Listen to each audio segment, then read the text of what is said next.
Video की शुरुआत में ही मैं बता देना चाहता हूं कि आज की वीडियो में मैं जो कुछ बातें बताने वाला हूं उन बातों में हो सकता है कुछ लड़की वालों को बुरा लग जाए कि ये क्या क्या बातें बता रहे हैं, इनको ऐसा नहीं बताना चाहिए।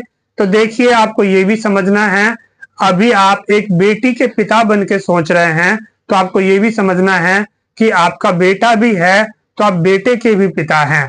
तो इसलिए इन बातों को कोई भी अपने ऊपर ना ले कि ये कुछ हमारी तरफ से बोल रहे हैं, या जो मैं बातें बताऊंगा वो हो सकता है आप लोगों या अधिकतर लोगों से मिल जाए वो चीजें, क्योंकि अनुभव के आधार पे मैं बातें बोल रहा हूं। तो वीडियो का मेरा मकसद इतना ही है, जो कुछ है ना, कुछ लोग, कुछ ऐसे लड़की वाले जरूर हैं जो जरूरत से ज्यादा चालाक बन जाते हैं और जिसकी वजह से उनकी बेटी का विवाह जो है समय पे नहीं होता, समय निकलता जाता है और हमें फिर देखने को ये मिलता है कि लड़की ने कुछ अपने गलत कदम उठा लिए हैं और इस वजह से क्या बोला जाता है कि लड़की खराब है। नहीं, लड़की ने मजबूरी में अपने गलत कदम उठाए ताकि इन बातों को समझें। आप भी ये वीडियो बेटी के पिता के लिए भी जरूरी है, आप भी इस वीडियो को जरूर देखें और सारी बातों को समझें और इन गलती को आप अपने जीवन से हटा लें। और मेरे प्यारे दोस्तों, क्या हाल है आप लोगों के? ठीक है आप लोग? आज की वीडियो में बात करने वाला हूं कि आपको अपने रिश्ते की बात कभी भी खुद से मत करिए। देखिए, अगर आपने रिश्ते की बात खुद लड़की वाले से करेंगे तो उसके बाद कौन कौन सी बातें आती हैं वो मैं आपको आज के वीडियो में समझाऊंगा। कुल मिला के 7 पॉइंट है जो कि आपको समझना है और आज की वीडियो में आपको एक एक करके सभी बातों को समझाऊंगा ताकि आप समझ पाएंगे अगर आपने खुद से अपने रिश्ते की बात कर दिया तो फिर क्या बातें आ जाएंगी। और मैं आपको ये भी बता दूंगा, अभी मैं आपको रोक रहा हूं लेकिन ये भी बताऊंगा कि वो कौन सी कंडीशन है जब आपको अपने रिश्ते की बात आगे चल के करनी चाहिए, लड़की वाले से डायरेक्ट करनी चाहिए, वो भी है आपको समझने को मिलेगा। आज की वीडियो बहुत ही जरूरी वीडियो है, इसको देखने के बाद क्या है कि आपको बहुत कुछ सीखने को मिलेगा। आगे बढ़ते हैं उससे पहले मेरे साथ एक बार हाथ जोड़िए और बोलिए जय श्री राम। मेरा नाम है वीरेंद्र गिरी और आज की वीडियो में आपका स्वागत करता हूं। सबसे पहले पॉइंट की बात कर लेते हैं कि जैसे ही आप अपने रिश्ते की बात करेंगे तो ये एक तरह से क्या बन जाता है, लव मैरिज बन जाता है। लव मैरिज का मतलब क्या हुआ समझ लेते हैं। देखिए, लव मैरिज का मतलब ये है कि यहाँ पे ये बातें आ जाती हैं लड़की वाले के सामने कि जो लड़का है वो लड़की को पसंद करता है और लड़की को पसंद करता है तो फिर एक बात आ जाती है प्रेम जाल। तो एक ऐसा प्रेम जाल है कि लड़का जो है पूरी तरह से लड़की के प्रेम जाल में बंधा हुआ है। हम इसको जैसे चाहें वैसे नचा सकते हैं क्योंकि ये उलझा हुआ है और ये यहाँ से कहीं हटने वाला नहीं है। यहाँ पे आपको ये भी समझना है, आप चाहे गवर्नमेंट ऑफिसर ही क्यों नहीं है, अगर आपने अपने रिश्ते की बात खुद कर दिया उसके बाद भी जो है आपकी इमेज नीचे आ जाएगी। और समझना है, जैसे आप चाहे पुलिस के अंदर हैं, आप चाहे रेलवे में हैं, आप चाहे बैंक के अंदर हैं, आप चाहे जो सीए होते हैं, सीएस होते हैं, या फिर आप एडवोकेट हैं, आप किसी भी कंडीशन में हैं, समझिए इनमें से आप कुछ भी हैं, या कोई भी गवर्नमेंट ऑफिसर हैं या बड़े से बड़े पोस्ट पे बैठे हुए हैं, अगर जैसे ही आपने अपने रिश्ते की बात करी तो यहाँ पे दूसरा ही खेल चालू हो जाता है।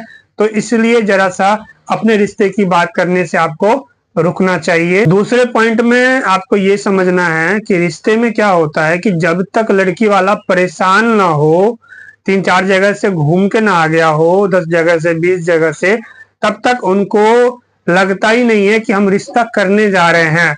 एक पुराना कहावत है कि रिश्ता ढूंढने में बेटी के बाप का चप्पल घिस जाता है। यानी चप्पल घिस जाता है का मतलब यानी कि इतनी मेहनत करी तो चप्पल घिसा पहले और अब जूता घिसेगा। अगर मोटरसाइकिल जाते तो टायर घिसेगा, कार से जाते हैं तो टायर घिसेगा, पेट्रोल खर्चा होगा। तो कहने का मतलब, जब तक मिला जुला कहने का मतलब है कि जब तक बेटी वाला परेशान नहीं हो जाता तब तक उनको लगता ही नहीं है कि हमने रिश्ता किया।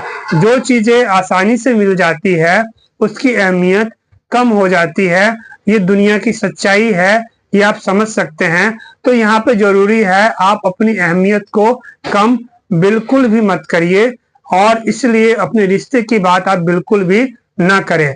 देखिए, आप इस चीज को देख सकते हैं, कोई भी लड़की वाला है मान लेते हैं, और मेरे पास जानकारी है, मैं एक मैरिज ब्यूरो के तौर पे काम कर रहा हूँ, मेरे पास अनुभव है, मैं बहुतों को जानता हूँ जिनके बेटी की शादी 3 साल 4 साल यहाँ तक कि 5 साल बीत गए हैं, अभी तक उनकी बेटी की शादी नहीं हो पाई है। लेकिन अगर यहाँ पे कोई एक अच्छा लड़का उनसे डायरेक्ट बात करे तो अब उनके पास क्या जवाब होगा पता है आपको? आप हैरान हो जाएंगे। उनके पास ये जवाब आएगा कि अभी हम अपनी बेटी का विवाह 2 साल 4 साल 5 साल नहीं करेंगे। जी हाँ, बिल्कुल। अगर आगे से चल के एक अच्छे लड़के ने भी, जैसा कि वो ढूंढ रहे हैं, जैसा कि उनको तलाश है, अगर ऐसा उनको आगे से चल के ऑफर आ जाता है तो फिर उनके नखरे बढ़ जाते हैं। ये शादी विवाह में ये ड्रामेबाजी हैं। इन चीजों को समझने की जरूरत है कि एक आकर्षण होता है। जब तक बेटी वाला चाह रहा है कि हमारे सामने वाला एक अच्छा रिश्ता मिले तो उसके अंदर वो आकर्षण है, वो खिंचा जा रहा है। लेकिन जब सामने वाला ही उठ के उसके सामने आ गया तो आकर्षण ही खत्म हो गया। तो सब खेल सारी बातें आकर्षण पे, एक अट्रैक्शन का जो यहाँ पे काम होता है, वो चीजें आ जाती हैं। इसलिए अपने रिश्ते की बात खुद से कभी भी मत करो। समझ में आ रहा है? अधिकतर ऐसा देखने में आता है कि लड़की से प्रेम है और प्रेम करने के कारण जो है आप आगे बढ़ गए हैं, बातचीत को लेके आगे बढ़ गए हैं, या लड़की पसंद है, अच्छी है आपके हिसाब से, तो जब आगे बढ़ गए तो अब क्या हो जाता है, इसमें जो लड़की है वही बोलेगी कि अभी मुझे शादी नहीं करनी है, हम घर वालों से बात नहीं कर सकते, घर वालों पे प्रेशर नहीं डाल सकते। इसके बाद आगे और भी बातें आ जाती हैं कि भैया हमारा वो मना कर रहा है, कोई ना मिला तो लड़की यही बोल सकती है हमारा जीजा मना कर रहा है, और कुछ नहीं मिला तो उसमें क्या कहेंगे, लड़की ही मना कर रही है। समझ रहे हैं? तो सवाल ये है कि सामने वाले को परेशान होना है तो होने दीजिए।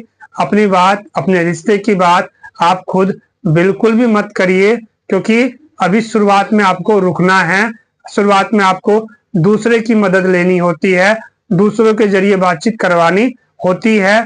ये जो कुछ नियम है इसको आपको मानना पड़ेगा, क्योंकि देखो मेरा मेन मकसद ये है कि मैं चाहता हूं आप लोगों को वो सारी बातें बताऊं, क्योंकि रिश्ता कहाँ है, रिश्ता आपका जहां जिस समाज में हो वहीं पे है, आप जिस जाति में हो वहीं पे हो। लेकिन फिर चूक क्या हो रही है, गलती क्या हो रही है आपसे, जो आपको अच्छा रिश्ता नहीं मिल पा रहा?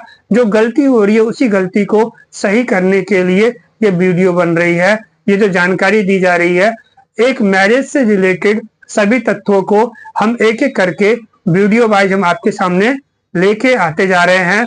जरूरी है आपका हमारे साथ आना। सब्सक्राइब किए हो चैनल को, नहीं किए हो सोचो मत, कर लो, और अपने सभी दोस्तों को इस वीडियो को जरूर शेयर करना।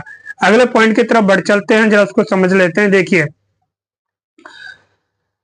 अगला बहाना, और देखो अगला और भी बहाना ये हो जाएगा कि लड़की पढ़ाई करेगी, पढ़ाई करने के बाद नौकरी करेगी, नौकरी करने के बाद फिर शादी का जो आएगा, या फिर उनको रिश्ता कहीं से नहीं मिल रहा लेकिन फिर भी ये बोला जाएगा कि अरे हमारे पास तो ये रिश्ता आया पड़ा है, हमारे पास तो वो रिश्ता आया पड़ा है, ये लड़का इतना अमीर है और हमसे खर्चा भी नहीं मांग रहा।